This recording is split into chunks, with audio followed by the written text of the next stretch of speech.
Welcome to the lab. You ready to build?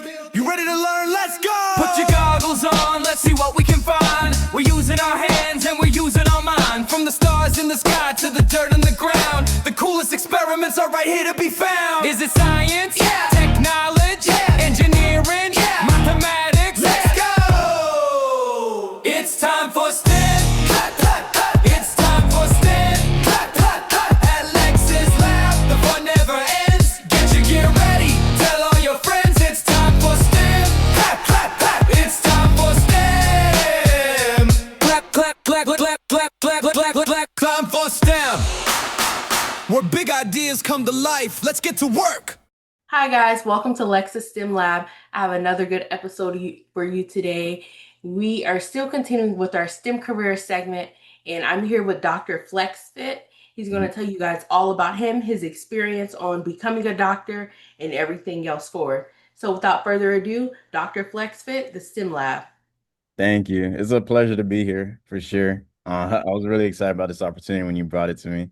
I'm Dr. FlexFit, first generation doctor, born from Little Haiti in the Miami area, interested in exercise, taking care of your health, taking care of the people in my community, and a lot of outreach as well. We love that. Can you tell us your title or your position and then where you're originally from? Yeah, okay. So I'm a PGY2, meaning I'm a second year medical resident doctor in physical medicine and rehab with interest in specializing in interventional spine. This year, which is my first year, before you specialize, you have to do a general year of medicine. So I'm doing all of medicine. So I see all of it. When I get into my specializations, it'll be more people with disabilities and things like that. What's causing the disability, neurological dysfunction, muscular dysfunction. And then from there, I'll tend to specialize just in that area, and I'll see all the different types of problems that could come from that. And I'm from Little Haiti originally, where Edison is. If you go to Miami Edison Elementary, middle, or high, I went through to all three, and that's pretty much my area that I'm from, Little Haiti area. Fire. I love that you brought up the different schools that you went to. So thinking back to grade school, whether it's elementary, middle, or high school, what kind of student would your teachers say you were? Well, back then, back then in the early days, I was super shy. I would say I was like, I'm much more outgoing now, but I only spoke when I had the answers to the questions. So I guess that was kind of an incentive for me to know what was going on. And I was pretty bright. I was getting awarded a lot. And I was in a lot of organizations. I was always busy. So safety patrol, chess club, the anchor on its morning announcements, which helped me get out of my shell a lot too, being on the television. So it was pretty good. I love chess. Yeah, it was good. We actually won I think the championship I want to say fifth grade. Yeah, and it was the first time. We tied it with Amelia Earhart Park with another school. Can't remember who it was. Way to go. That's great. Yeah. What was your favorite subjects in school? Definitely science, because science always answered the why and then answered all of the questions and everything. And also reading. I enjoyed reading and learning about all the stories. And the creativity that came with reading and writing was good. And I didn't say math because that was that was not it. Yeah. But math is such a rigid thing, but you have to master it. Once you master it, you get really creative. I could never master it. All right, so I take that math was definitely your least favorite subject for sure. For sure. The second that I got done with it, I think, what was it? Calculus 1? Yeah, once that was done in college and I never had to do it again, it was beautiful. Did you have to do any math classes or anything similar to that inside of medical school? A lot of statistics in medical school. It's called biostats, and it's just annoying. To this day, I still avoid it. It's actually the easy points on our exam is what people consider the easy points. But I'd rather have a very complicated question than deal with a math question. Okay. Can you tell us what degrees and certifications you have and what schools did you attend to receive them? Of course. So I went to Florida State University. Well, you guys know already, Edison Elementary to high school, and then Florida State University for college, where I got a bachelor's in biology with a minor in information technology and chemistry. And then I went to medical school at Ross University, where I got my medical doctorate. Love that. And can you describe your career path and how your education got you to where you are today? So what's my career path? So I always knew that I wanted to be a doctor. Like the white coat was the end goal, and I wanted to get there by any means. So plan A, B, all the way through Z was being a doctor. And if something came up, then I was just gonna figure out how to get there. So if you want to be a doctor, the most prototypical, stereotypical way that you can do it is by getting a biology degree. So that was the degree that I went for. And the thing with a biology degree is that you can either take that and do research, you can be a doctor, or you can teach. And I wasn't really interested in the other two, so I really wanted to be a doctor, and I was really taking a big gamble on that. The way that I ended up with the information technology minor was that being first generation, I didn't know if I would have to like put my dreams aside for a while to take care of people back home or take care of the family. So I did the information technology degree simultaneously just in case. Because to me it's a very flexible degree. It's also pretty interesting, and it didn't take too much out of me to attain as well.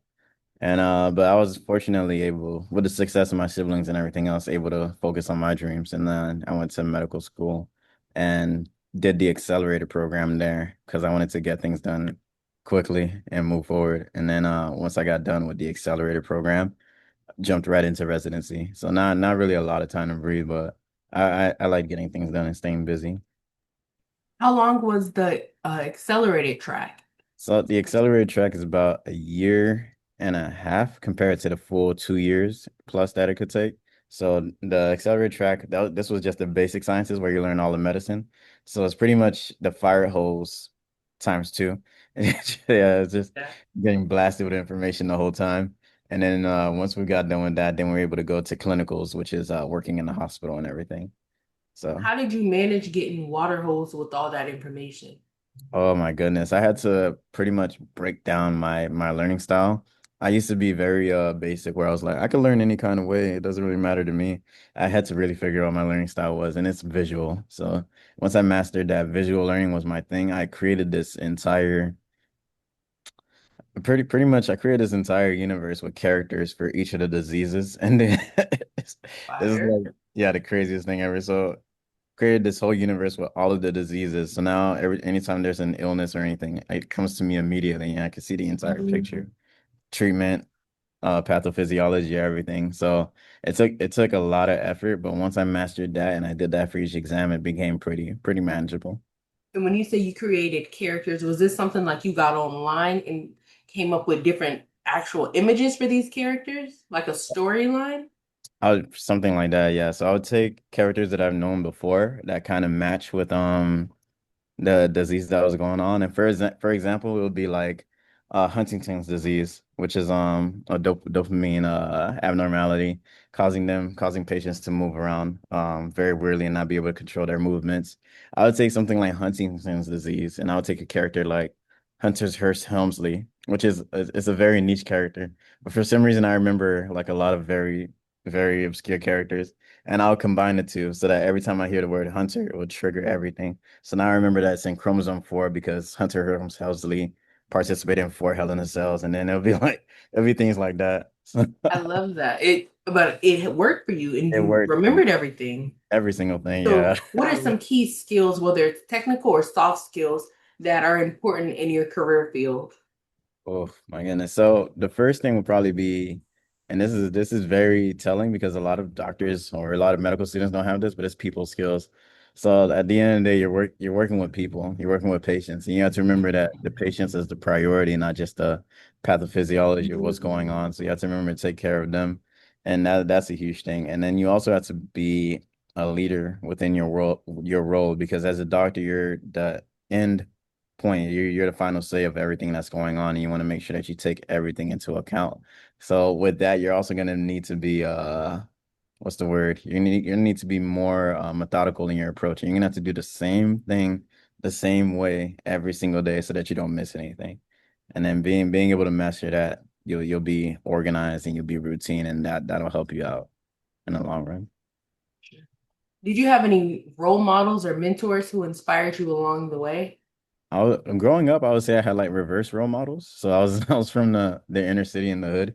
So a lot of these guys who I guess like they were like known in the area. We call it hood famous. So like they were known in the area because they were like, doing a lot of the things that seemed cool in the moment. And I remember growing up with my cousin.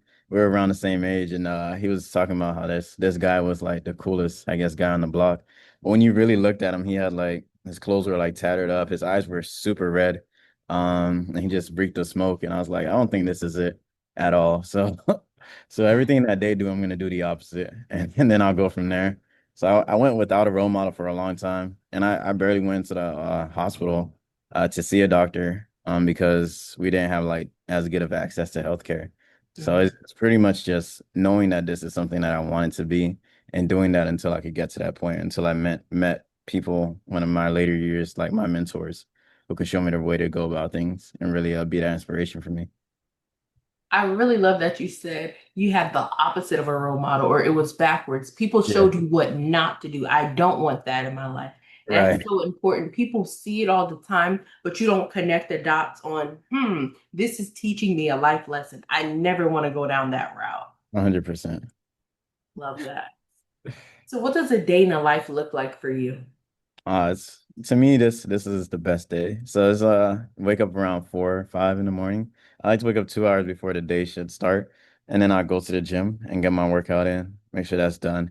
And then after the gym, I would shower up and go to the hospital, and it'll still be pretty early, at least an hour or two before the day should actually start.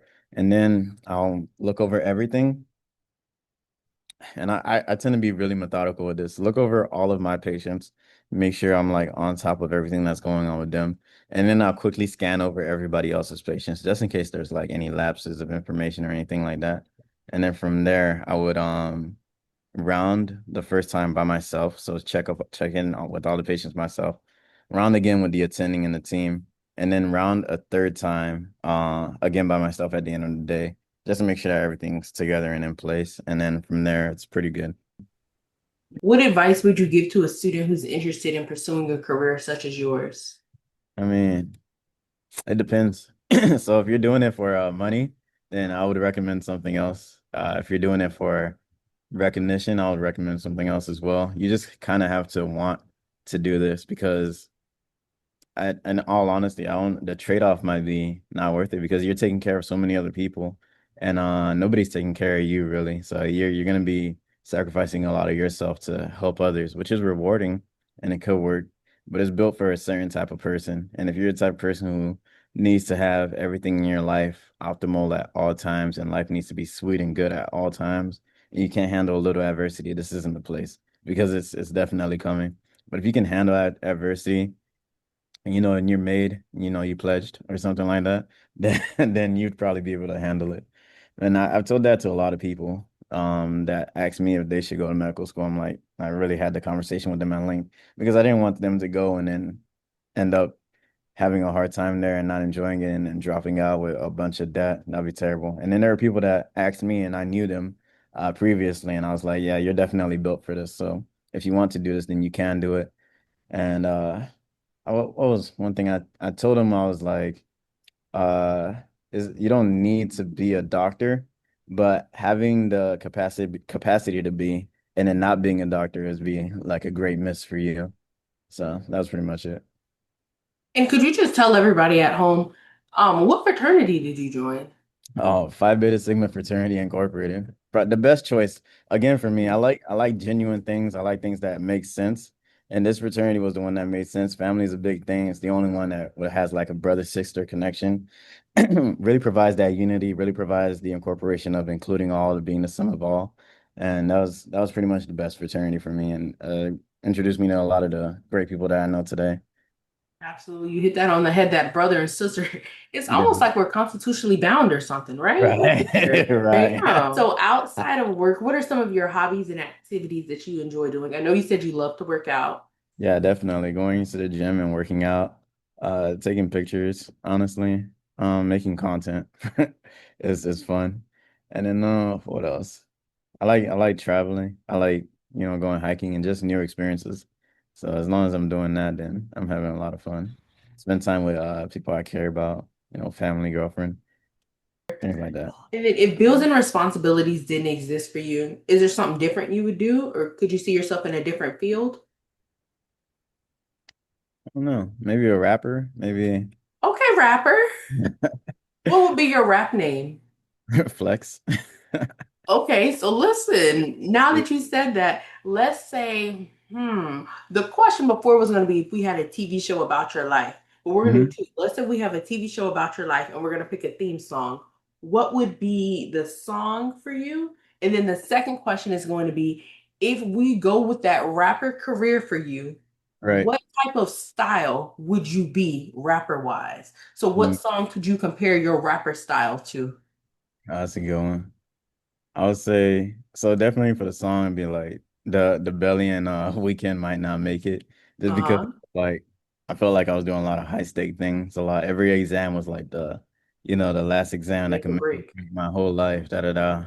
I did that so repeatedly and everything else I had going on. But for the rapping, it'll definitely be J. Cole with like Polo G and Lil Wayne. Honestly, I feel like Lil Wayne's, and this is a hot take, but I feel like Lil Wayne is way better than Shakespeare, Frost, like any of them you could think about. Like things only get better as time progresses. Athletics, education, literacy, and Lil Wayne to me is surpassed all of them. If you really read the lyrics and listen to him. He's a lyricist. And I'm so happy that you brought up Polo G. I am a big Polo G fan. Hey, saying yeah, Big yeah. Polo G fan. I literally met him in concert. He's such a sweetheart. Oh, I did like nice. a meet and greet. I got a picture with him. I even asked him to do a science experiment. So Polo G, if you are watching this, I'm going to Right. tap back in. Let's make it happen. For I'd sure, love for to sure. do that because he's from Chicago. And the Chicago kids need to see some positive lights. They need to see that 100%. it's okay to, I don't know, be a nerd. It's okay to like academics. How For dare sure. I ask you to do well in school? Like, I'm no, not, it's not gonna lie, doing academics, so you still got aura, you still got drip. I mean, it was just adding to the aesthetic, honestly. You're good at something, be good at it. if that's one of the biggest muscles in your body, like please, like you can Exactly. literally flex on everybody. You can know Exactly. all these different facts. You can solve a math problem. You can finish a Rubik's cube. That's Facts. the biggest flex that I could have anybody flex on me. Like, what? A Rubik's cube? Or even to know something different. Like, that is the biggest flex to be smart. It's okay to be smart. Facts. So, what advice would you give to students who are interested in STEM but haven't found a subject in school that they connect with or that they like just yet? Oh man, it'll come, honestly. I feel like STEM is like the best field. You're missing out. And I mean, I want to say this without like dogging on the non-STEM fields, but like you can use the reading skills in STEM. That's how I answer all my board questions. Like the better reader you are, the more you understand, the more that understanding can be related to the STEM fields. And just to hop in everything and like try again. You might like something. If you like video games, then you might like coding. If you Hmm. like, videos or writing, then you might like, math or something creative with that. But you just need to, or engineering. If you like being creative, engineering might be your cup of tea. Yeah, and then yeah, if you love the creativity, science might be your cup of tea as well. Because things are getting proven and disproven every day in science. And then the more creative you are, the more you can think outside the box, then the more you might be able to discover. Yeah, so honestly, STEM is the way. I'm trying to put y'all on Yeah. STEM. You can 100%. do anything with STEM. 100%. So, where can students and parents go to learn more about you, your profession, the school that you go to? Um, they could go to my Instagram at Dr. FlexFit, um, or TikTok. And then there's also my emails on my Instagram, so they could email me as well. I try to be pretty responsive to everybody, and I answer a lot of questions. And I even have one-on-one meeting calendar set up so that people could talk to me if they have like really extensive questions about things. I love that. What kind of questions have people been asking you, or what is maybe the craziest question somebody's asked you with that one on one? They've just asked about why PM&R and what got me interested in it and how I grew my platform on social media. And honestly, and I like it's really no like gas or anything. It's just all genuine. Like I went into PM&R because of like my past and like people I know having disabilities and wanting to help them get better. And like the whole social media thing was me just putting videos online that I genuinely am passionate about and things like that. So as long as you're doing it for the right reasons, then I feel like that everything will come to you organically, and don't try to force it. Because some people try to buy followers and things like that, but then you end up with random people on your account who don't really like what you're posting, and then the word you're trying to send out is going to people who wouldn't really be able to do anything with it. So as long as you keep it genuine, then everything will be good. So, is there any last minute advice or any tips or anything you'd like to say to the viewers back home? 100%. So in this world, there's not a strict way of doing things. So a lot of people think that things are just linear, or like you have to go to the top school to do this, or you have to do this to do that. There's 1,000 different entry points to the same destination. So for me, I didn't go to a typical US medical school. I went to an IMG school in the Caribbean and then came back to the US. And then if I didn't do that, then I could have went to a school in, Dominican Republic, or a school in Egypt or something like that. And I would still been able to get to my end goal. You don't have to give up on your dreams because there's just one obstacle there. There's 1,000 ways to get to the same end point. And then there's also not playing by the same rules that everybody else is playing by. Yeah, you can be the smartest person, you can know all these things, but having a good network and knowing people can get doors open for you that wouldn't be readily open for you before. And until you really exhausted every single, effort that you can to get to where you want to be, then you can't say that you gave it your all. And if you did give it your all, you probably would have it. So try to give it some more.